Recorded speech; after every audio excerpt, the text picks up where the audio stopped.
इस 40 minute में बड़ी के साथ हाँ आए भैया ना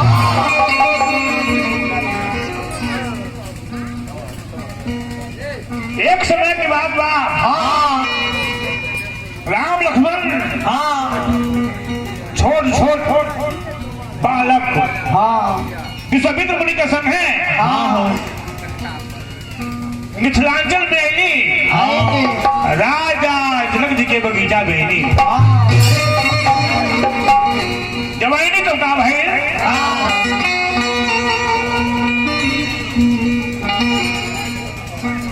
गांधी भाई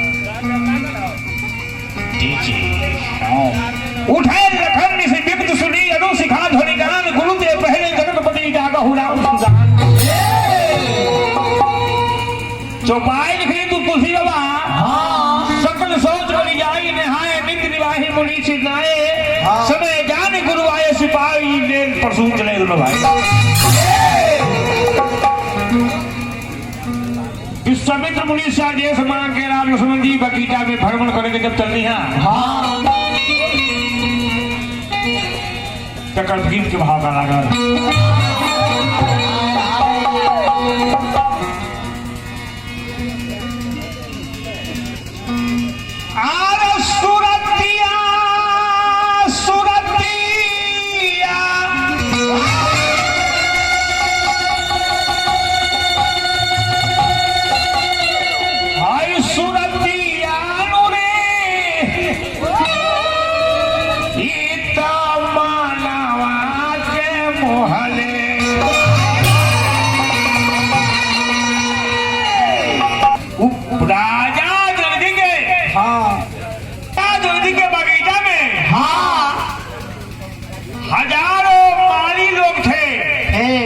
हजारों माली सब थी वही लोग कहे लगल भगवान राम लखन लाल के रूप में कैसे हुई भाई आर दिलवा में बसता भाई सुरतिया नदी इतना दिलवा में धसता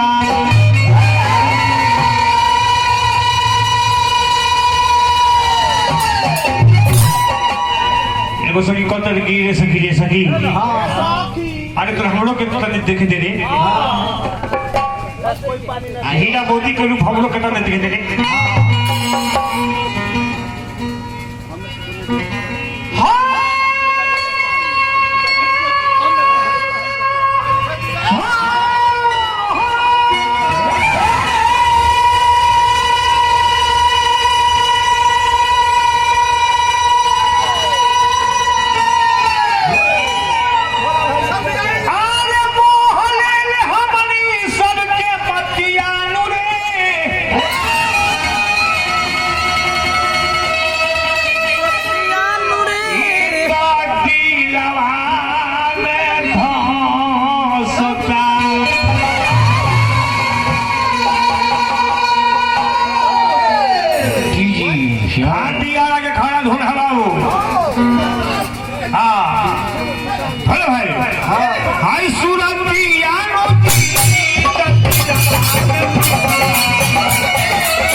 गई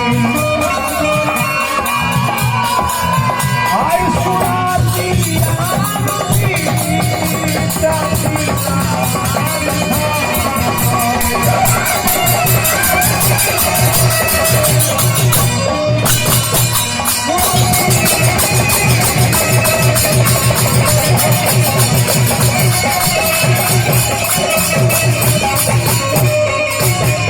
जी जी ध्यान दिया भगवान राम लखनलाल जब आगे कभी जब बैठी हाँ हाँ वही फुलवारी में हाँ फुलवारी में वो मालिन हाँ हर मालिन हाँ रामचंद्र कला हाँ सब मालिन के हेडाइन है वो का नाम है चंद्रकला हाँ का जी आइए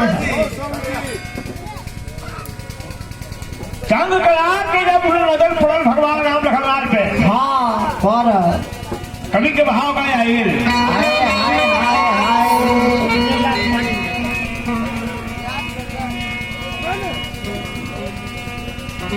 भाव लगल हाँ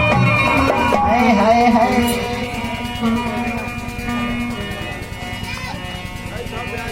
कभी के भाव लगल मने मने चंद्रकला हाँ विचारे लगली सोचे लगली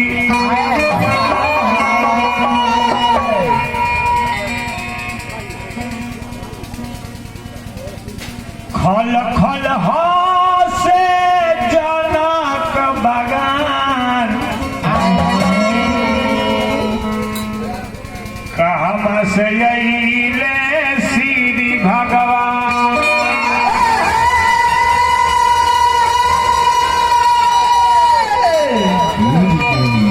गाना लोग सब सुन ले हो कभी नया है जमाना के हाँ हम रह गाए हैं इस गाना को कोई गायक ने गाया था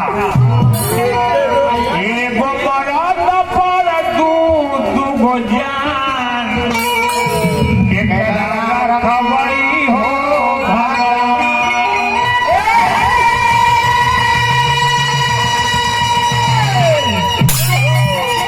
जी गाना कोई